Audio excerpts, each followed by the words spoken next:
a dar inicio a un estudio más de nuestro libro de Juan, con la ayuda de Dios. Se dividió en dos partes, porque pues una vez que quise darla en un solo tema y la verdad, fatal, no me gustó para nada. Entonces hablé con el pastor para ver si lo podemos dividir. Y vamos a dar lectura del total del versículo que habíamos visto anteriormente para retomar el tema, que dice: Jesús anuncia su muerte. Ahora está turbada mi alma, ¿y qué diré? Padre, sálvame de esta hora, mas para esto he llegado a esta hora. Padre, glorifica tu nombre. Entonces vino una voz del cielo: lo he glorificado y lo glorificaré otra vez. Y la multitud que estaba ahí y había oído la voz decía que había sido un trueno. Otros decían: un ángel le ha hablado. Respondió Jesús y dijo: no ha venido esta voz por causa mía, sino por causa de vosotros. Y ahora es el juicio de este mundo. Ahora es el príncipe de este mundo será echado fuera.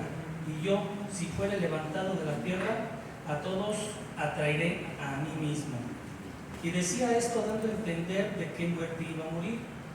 Le respondió la gente: nosotros hemos oído de la ley que el Cristo permanece para siempre. ¿Cómo dices tú que es necesario que el Hijo del Hombre sea levantado? ¿Quién es este Hijo del Hombre? Entonces Jesús dijo: aún por un poco está la luz entre vosotros. Andad, tanto que tenéis luz, para que no os sorprendan las tinieblas. Porque anda en tinieblas, no sabe a dónde va. Entre tanto que tenéis la luz, creed en la luz, para que seáis hijos de Dios. Amén. Señor Todopoderoso, te damos gracias, Señor, que nos permites estar aquí en tu casa, Señor, para escuchar tu palabra, Señor, aprender de ella. Que seas tú, Señor, a través de mí, que lea la palabra, Señor. El Espíritu Santo me guíe, Señor, y sea palabra tuya, Señor, y no del hombre. Padre, te pido por los hermanos que tengan un corazón abierto, corazón dispuesto, Señor, una mente alerta en todo lo que esto que vamos a estudiar. Esto te lo pido en nombre de tu Hijo amado Jesucristo. Amén. Bueno, habíamos visto en la clase anterior todo lo que complicaba la cuestión de la cruz, y que habíamos visto también lo de los griegos, ¿no?, que habían hablado con él lo mismo, ¿no? Todo esto empezó a basarse hacia lo que venía en la cruz. Ahora vamos a ver las implicaciones de la obra de la cruz.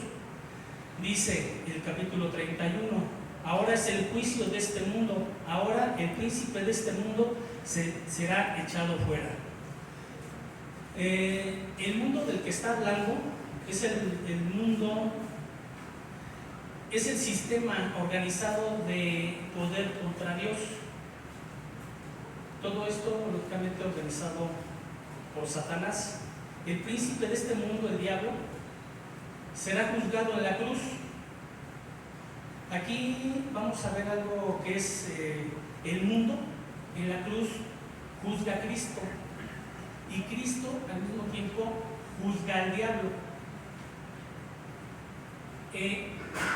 Esto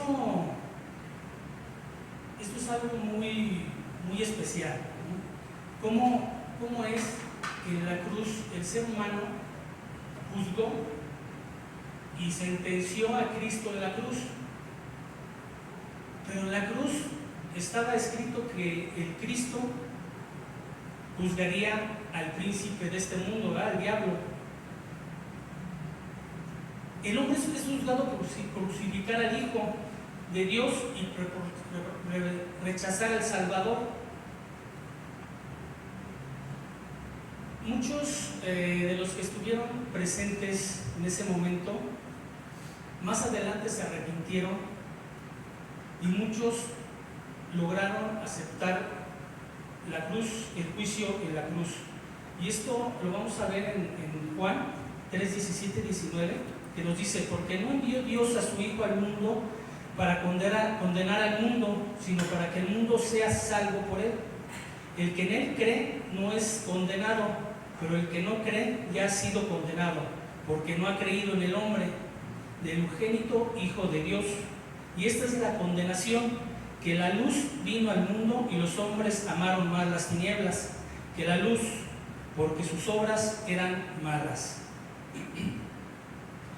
Aquí nosotros permitimos que Cristo asumiera nuestra responsabilidad, dejamos que Cristo asuma nuestra culpabilidad y cargue con ella, o hemos rechazado a Cristo y cargamos nosotros con ella. Es lo que vemos en la cruz, lo aceptamos y dejamos que Cristo lleve nuestra carga, o lo rechazamos y nosotros vamos a llevar nuestra carga. Como dice en la segunda de Corintios 4:4, dice: en los cuales el Dios de este siglo cegó el entendimiento de los incrédulos, para que no nos resplandezca la luz del Evangelio de la gloria de Cristo, el cual es la imagen de Dios. Aquí vamos a ver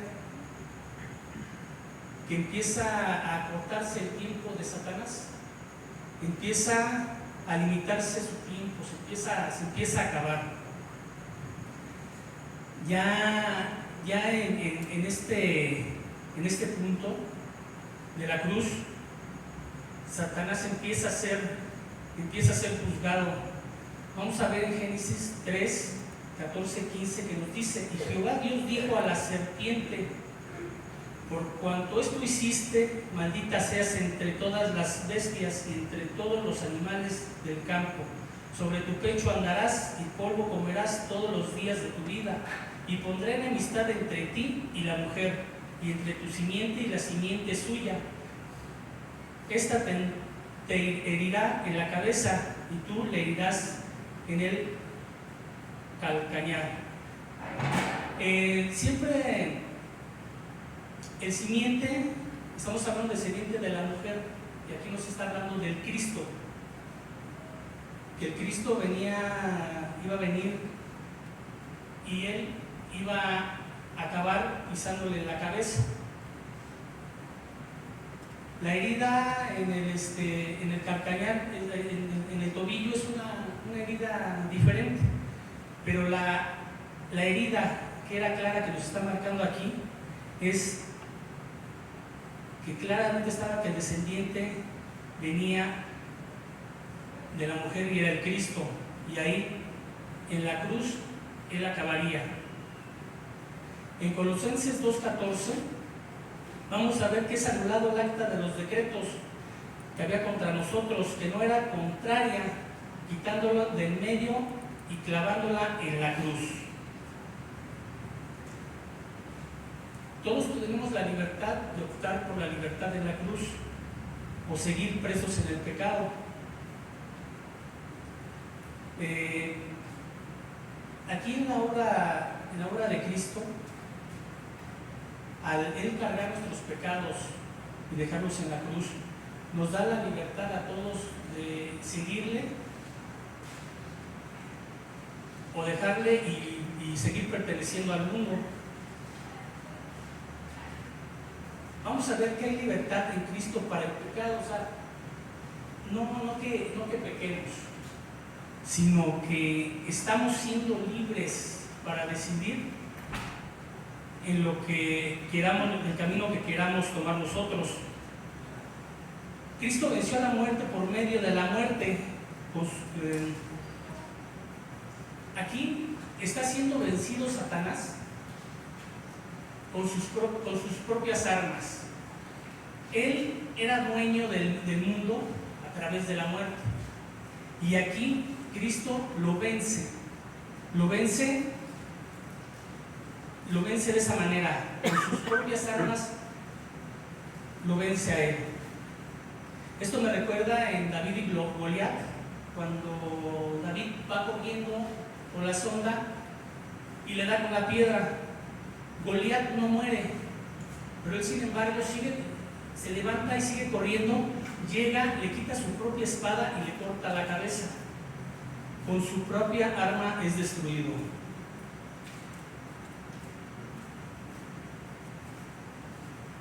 Tenemos un nuevo poder para resistir al diablo, ¿verdad?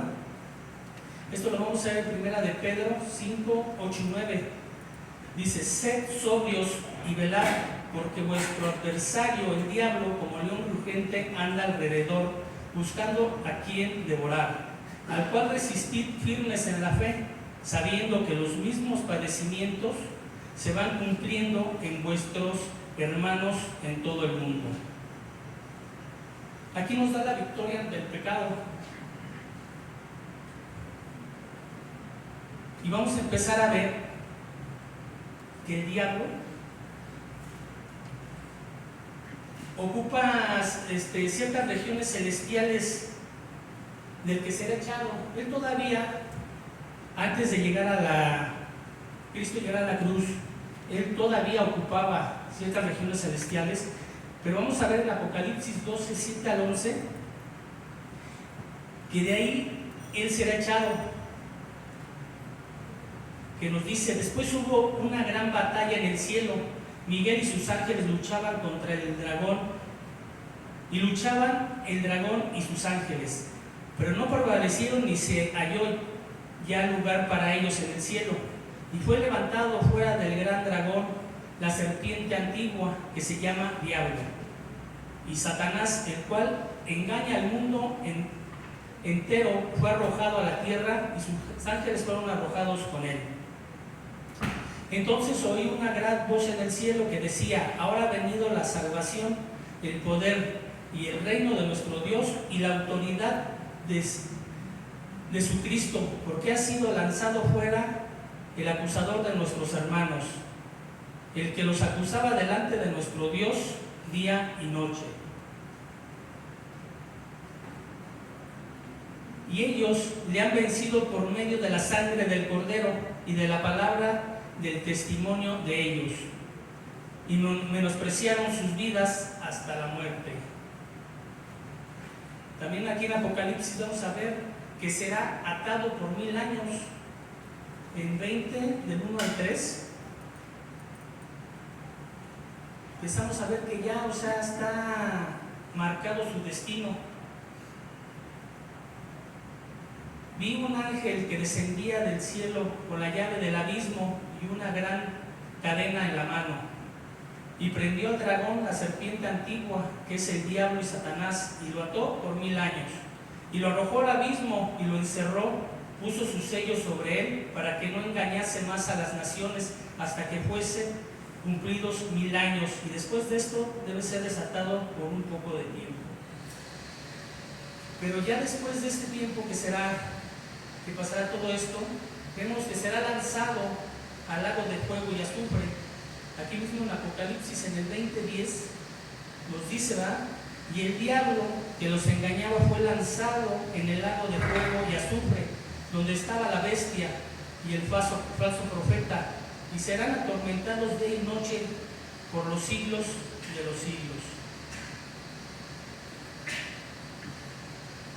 Ya más adelante en el capítulo 32 nos dice: y yo, si fuera levantado de la tierra, a todos atraeré a mí mismo.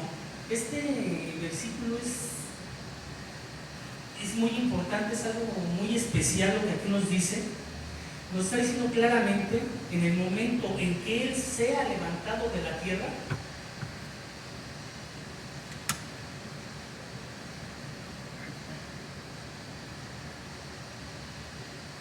Él, con ese hecho, nos atrae. Cristo atrae a todos los hombres a sí mismo en la cruz. La cruz es el único medio por el que el hombre puede encontrar la salvación. Dios nos ama. Satanás nos quiere hacer creer que no es así. Satanás en todo momento nos quiere hacer creer que todo lo que hacemos estamos siendo obligados, se nos tacha de aburridos, se nos tacha de tantas cosas que no entiende la gente de afuera. ¿Cómo es que podemos encontrar nosotros la salvación en Dios y la satisfacción de todo lo que éramos en un momento pasado y estamos viviendo ahora? Y hay que tener mucha atención, hermanos, porque Satanás le gusta mezclar la verdad con la mentira. En todo momento hay que estar atentos ante las predicaciones, ante la gente que nos habla de la palabra. Tengan mucho cuidado con eso, hermanos, porque a Satanás le gusta mezclar. El sábado mi esposo y yo fuimos nos invitó un amigo que es cristiano, nos invitó a un encuentro matrimonial, y ahí más que nada fue un testimonio de un matrimonio. Pero, hermanos, el testimonio de la mujer, increíble, ¿eh? Increíble. O sea, una mujer que era lesbiana, drogadicta, estuvo en la cárcel, pero en ningún momento, hermanos, tomaron su Biblia para respaldar lo que estaban hablando ellos. Ofrecieron la venta de su libro ella, dice en la parte de la cesta la venta del libro, y es lo que hay que tener cuidado, hermanos. Vimos sus alabanzas, y las alabanzas le cortaban ciertas frases. Debemos de estar atentos en todo eso, no nos podemos dejar llevar. Gracias a Dios que hemos adquirido un poco de conocimiento y vimos ese lugar, porque, hermanos, si vamos a lugares como ese, nos dejamos llevar por la emoción y nos dejamos llevar por el momento y no vemos realmente la palabra que se está hablando. La verdadera razón por la que los hombres seremos atraídos definitivamente a Cristo será por la cruz. Dios no atrae a las personas por su poder, sino por su amor. O sea, Dios no nos obliga, hermanos, no nos obliga a seguirle, no nos obliga a amarlo.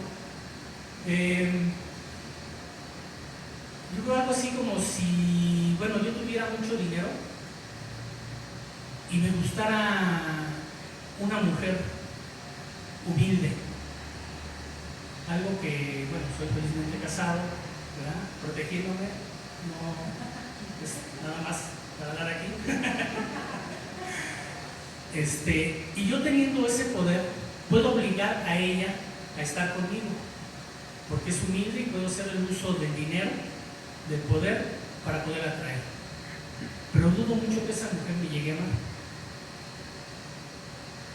Dios no nos obliga, no usa su poder. Él podría usar su poder y obligarnos, pero no es así. Él nos da la opción a que tú decidas amarlo y seguirlo. Vamos a ver el caso de Oseas. Dios lo manda a buscar a una mujer adúltera y le dice: cásate con ella. Ahí Dios prácticamente le está diciendo: quiero que tú, ¿sí?, sientas lo que yo siento, ¿sí? Mi pueblo de Israel, con el que yo estoy casado, es adúltero. Quiero que tú, ¿sí?, sientas lo que yo siento. Y lo manda a casarte con una mujer adúltera. Pero vamos a ver en Oseas algo muy especial que dice en el 2:14. Dice: pero he aquí que yo la traeré y la llevaré al desierto y hablaré a su corazón. O sea, estas palabras: pero he aquí que yo le atraeré, ¿sí? No habla de que la obligaré, dice: la atraeré y la llevaré al desierto y hablaré a su corazón. O sea, la enamorará. Dios así nos habla, nos atrae, nos habla al corazón. Vamos a ver en Juan 6:45, que dice: escrito está en los profetas, y serán todos enseñados por Dios, así que todo aquel que oyó al Padre y aprendió de él, viene a mí. Ahí vamos a ver que los judíos que ya eran creyentes en Dios, que serían llevados a creer también en el Hijo. Esta atracción surge desde la cruz, no solo a judíos, sino a todos. O sea, vamos a ver, nada más para ellos, que es a todos, porque aquí nos dice: y yo, si fuere levantado de la tierra, a todos atraeré a mí mismo.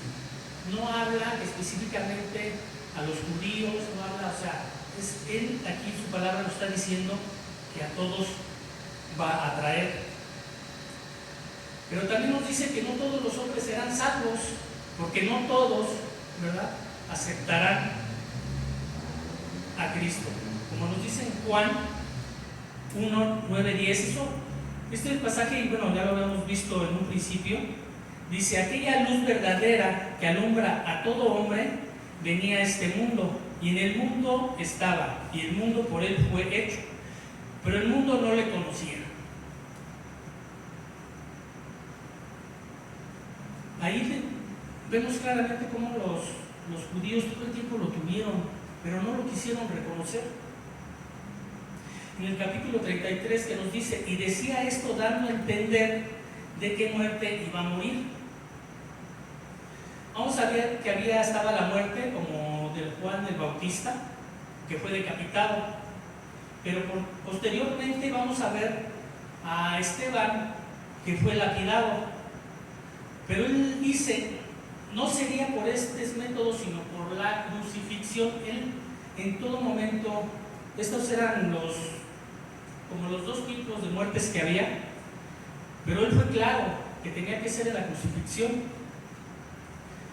Ahí en Deuteronomio 21-23 que nos dice: no dejaréis que su cuerpo pase la noche sobre el madero, sin falta lo enterrarás el mismo día, porque maldito por Dios es el colgado, y no contaminarás tu tierra, que Jehová tu Dios te da por heredad. ¿Ustedes se imaginan? O sea, ¿cómo nos dice aquí que Cristo fue maldito? Maldito en el momento en que es separado de la tierra y del cielo. En ese momento es juzgado por el hombre, y a su vez él dice: Dios mío, ¿por qué me has abandonado? O sea,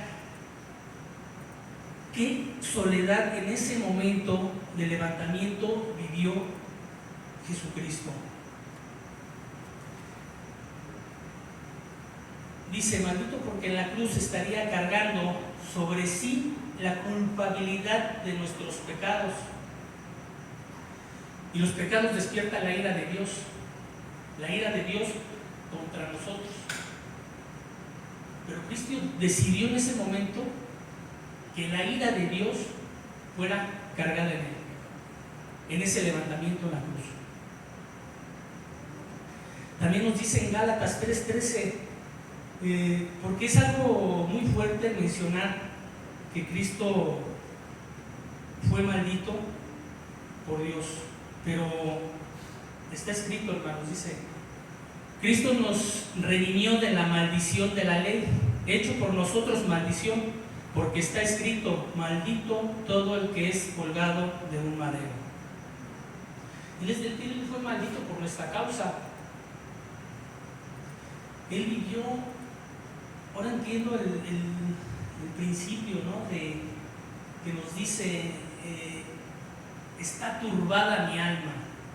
O sea, está turbada mi alma, o sea, su pesar, él saber lo que iba a pasar, el momento en que iba a ser totalmente abandonado, iba a estar solo, iba a cargar con todo el peso de nosotros. Pasamos al 34 que nos dice: le respondió la gente: nosotros hemos oído de la ley que el Cristo permanecerá para siempre. ¿Y cómo pues dices tú que es necesario que el Hijo del Hombre sea levantado? ¿Quién es este Hijo del Hombre? Cristo claramente les hablaba de la muerte y la cruz. Pero vamos a ver que la ley del Antiguo Testamento decía que el reino del Mesías duraría para siempre, y hermanos, esto es una verdad. Esto es una verdad, o sea, esto está escrito. Está escrito y lo podemos ver en otros capítulos. No me quise extender más anotando más porque nos extendemos, pero está escrito, hermanos. está escrito que así sería, ¿no? Que el reino del Mesías duraría para siempre. Pero ¿qué pasaba, hermanos? A ellos les importaban más sus expectativas nacionalistas que el Mesías.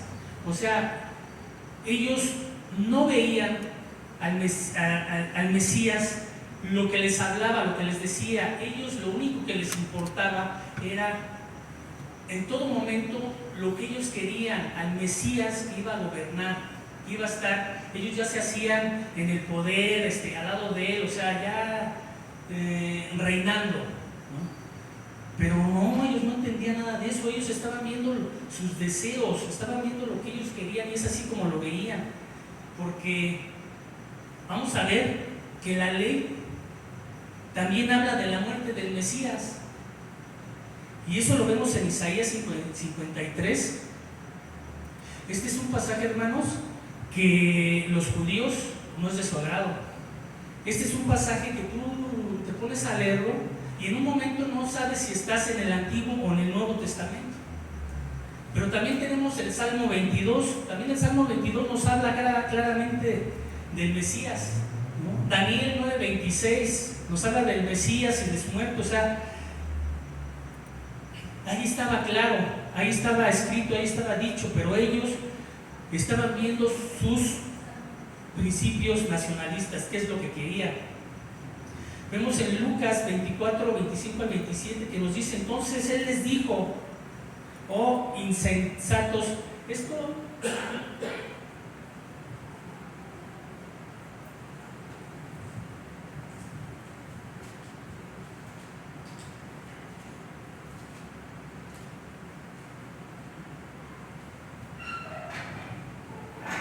hermanos, es cuando Cristo se encuentra caminando y escucha, ¿no? Escucha cómo están padeciendo la muerte de Cristo, ¿no? Él entonces se acerca y escuchando habla. No lo reconocía, ¿no? No lo reconocían, y él empieza a hablar con ellos. Entonces les dice: oh insensatos y tardos de corazón para creer todo lo que los profetas han dicho. ¿No era necesario que el Cristo padeciera estas cosas y que entrara en su gloria? Y comenzando desde Moisés y siguiendo por todos los profetas, les declaraba en todas las escrituras lo que de él decían. Ellos no buscaban su verdad, no buscaban la verdad, buscaban su verdad.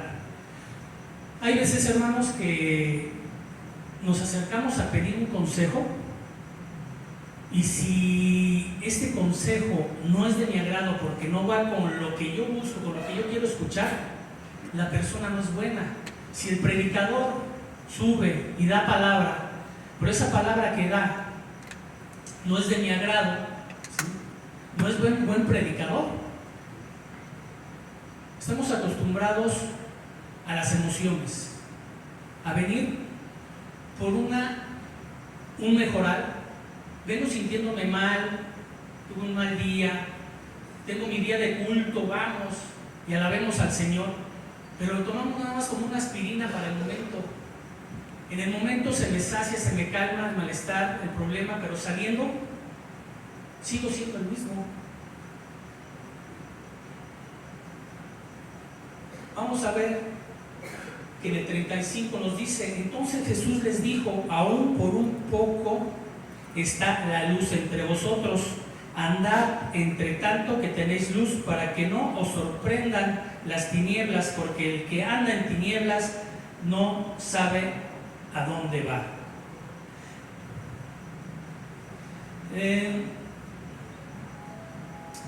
Les hará que él es el Mesías, pero les advierte de un peligro que se les podía escapar, la oportunidad del día de gracia sin que lo hubieran aprovechado.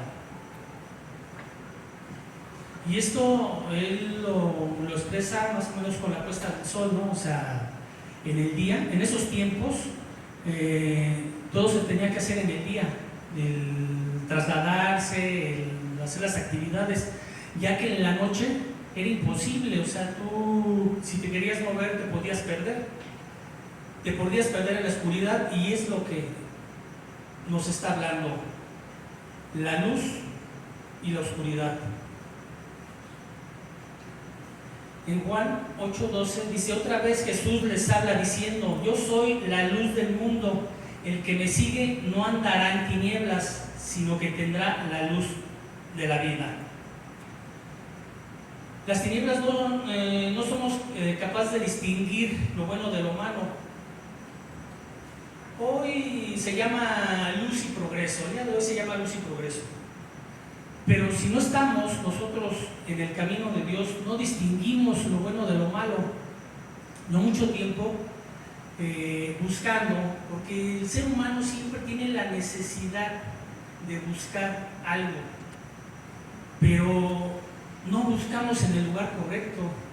A mí muchas veces me dijeron: no, ve a la iglesia de hermanos cristianos de hace muchos años, vamos hermanos, te invitan. No, y iba y ya van a empezar con eso. Mira nada más ese hermano, hombre, y el pastor en el centro comercial pagando con tarjeta de crédito. Mira nada más. O sea, no quería, hermanos, y me puse a buscar afuera en el mundo. Me fui a Alcohólicos Anónimos. Primero empecé en Neuróticos Anónimos. En Neuróticos Anónimos yo lo que quería era no sentirme mal. Lo que traía yo en mi cabeza que me estaba fastidiando, yo no quería eso. Yo quería seguirme drogando, pero yo no quería sentir eso en mi cabeza, y por eso me había ido a Neuróticos Anónimos, para yo seguirme drogando y no sentirme mal. No me funcionó. Acabé en Alcohólicos Anónimos. Alcohólicos Anónimos en un principio me sirvió porque sí, me ayudó a dejar de beber y de drogarme.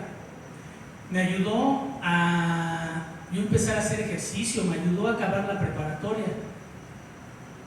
Pero hermanos, mi sentimiento de vacío seguía ahí. Mi sentimiento de soledad seguía ahí. No era satisfecho ese sentimiento, yo seguía sintiéndome mal, seguía buscando. Y vamos con los gnósticos, ¿no? Ya vamos con los gnósticos, ya hay gnósticos escuchando, y no, sí, qué padre, mira la energía, aquí yo puedo llegar a ser Dios. Y no, hermanos, hasta que llegó así una luz y dijeron un nombre que yo recuerdo que lo había escuchado en la Biblia, que era uno de los ángeles caídos, y que era su líder de ellos. Y dije: bye, luego nos vemos.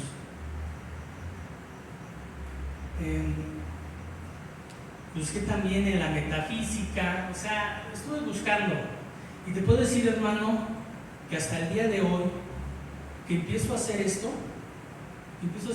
de estudiar esto, a mí la verdad en un principio, y todavía me cuesta mucho trabajo subir, me impone mucho, me impone por hablar la palabra de Dios, me da miedo a que llegue a hablar algo que no es, a dar mal testimonio, mala palabra a ustedes, y lo que hago es pues apoyarme en Él, pedirle que me ayude y escudriñar, y es donde he encontrado la respuesta a muchas cosas que me aquejaban, hermanos.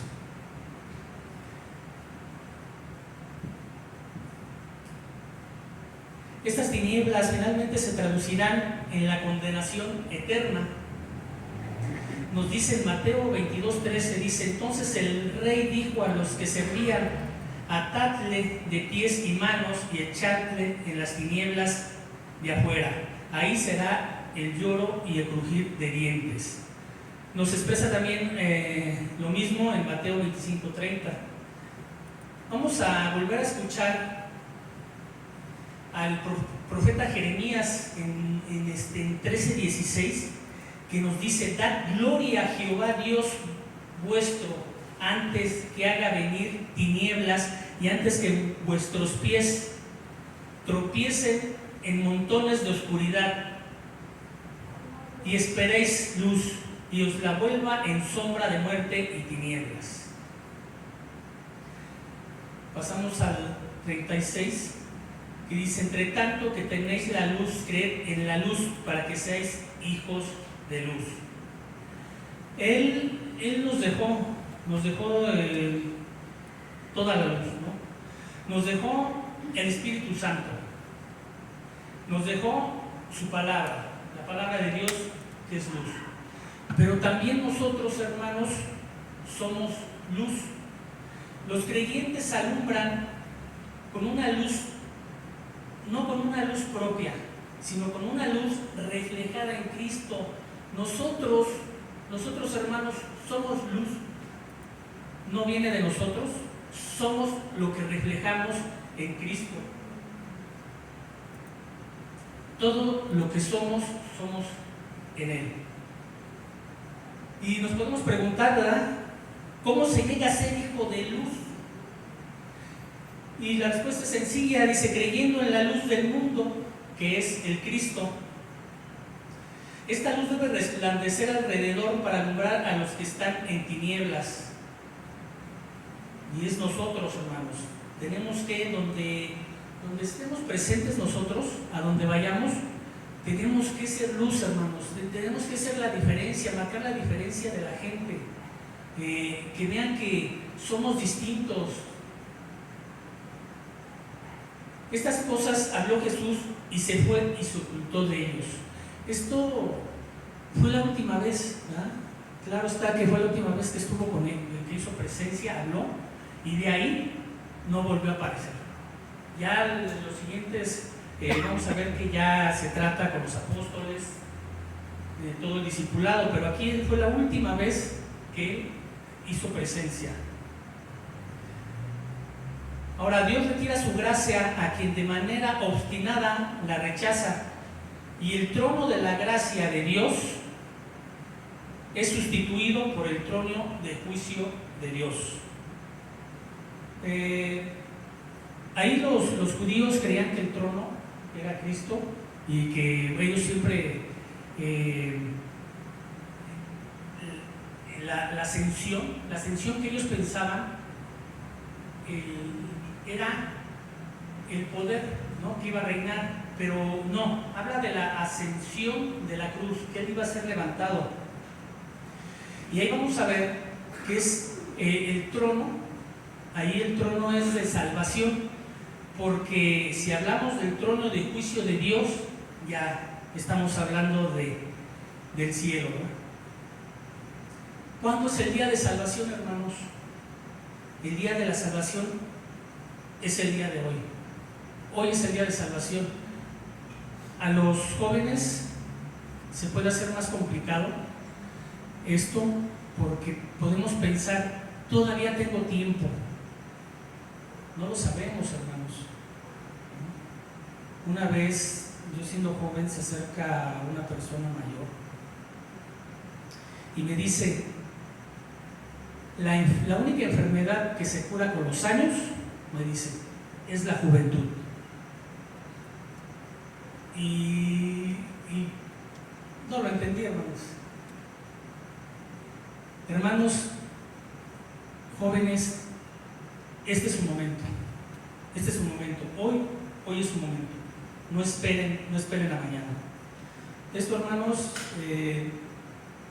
fue la segunda parte. Con esto culmino, dándole gracias a Dios y dándoles un pequeño recuerdo de que les hablaba de mi hermana, cómo había ella fallecido, y estaba recordando el día que ella falleció, fue en su cumpleaños. Ese día falleció. Pero lo que más nos sorprendió, o sea, nos dejó a nosotros, a toda la familia, así como que en shock, porque a nadie nos dijo, donó su cuerpo a la ciencia. Se lo llevaron, hicieron lo que tenían que hacer y nos lo regresaron en cenizas. No se hizo ni un servicio, no se hizo absolutamente nada. Y esa fue una decisión que tomó ella. A la enfermedad que ella tenía, que no tenía cura, ella sintió que de alguna forma ella podía ayudar. Señor, te damos gracias, Padre, por tu palabra, Señor. Te damos gracias por lo que nos enseñas, lo que nos instruyes. Te pido, Señor, que bendigas a todos mis hermanos de Misión de Fe, Señor. que los levantes, Padre, que los levantes para glorificarte, para adorarte, para darte tu honra. Padre, te pido por todos aquellos hermanos que tienen algún problema, algún malestar, Señor, puedan acercarse y hablarlo, Señor. Aquellos hermanos que tienen incomodidad, Señor, a poder venir a un estudio, Señor, a una oración, una alabanza, Señor, tú los incomodes y los hagas regresar aquí a tu iglesia, Misión de Rey, Señor. Te doy gracias, Padre, por los servidores, Señor. Te doy gracias por los pastores. Te doy gracias por los hermanos del culto, Señor. Te pido que a todos ellos los bendiga, Señor, y a cada uno de ellos los lleves con bien a su hogar. Esto te lo pido en nombre de tu Hijo amado Jesucristo. Amén.